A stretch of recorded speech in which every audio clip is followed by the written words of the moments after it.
好啦，乡亲啊，今仔日天气袂歹，也毋过明仔载阁要变天咯。有一波强冷的高压路南，到时阵全台湾拢会反湿冷。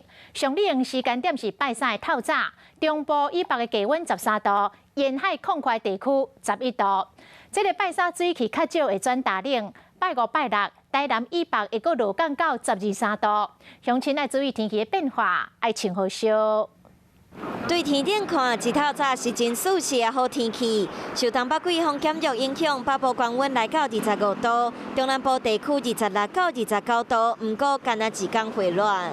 明天的话，会有一道锋面在凌晨到清晨的时候通过我们，随后在蒙古一带有大陆高压明显的南下，第一波低温会出现在礼拜三的清晨，北部、东北部有机会下探到大概13、14度左右，所以它可能是一个大陆冷气团的等级。 说落来，全台湾拢会真寒，拜二开始有风面，上寒的时间点都伫拜三透早，阁有冷空气落南。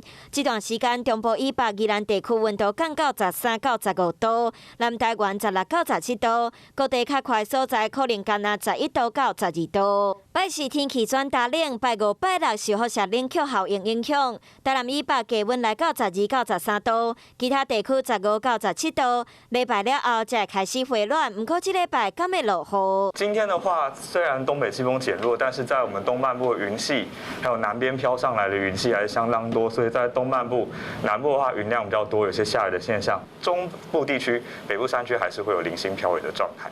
礼拜三之后，因为天气是逐渐转干，水汽的条件相对没那么好所以我们预判在这一次高山降雪的几率是低的。除了落雨以外，气象局嘛发布了上强风特报。 拜二，高雄以北东半部、恒春半岛沿海较快所在，阁有澎湖、金门、马祖，会有9到11级的强阵风出现，提醒要出海的民众要特别注意。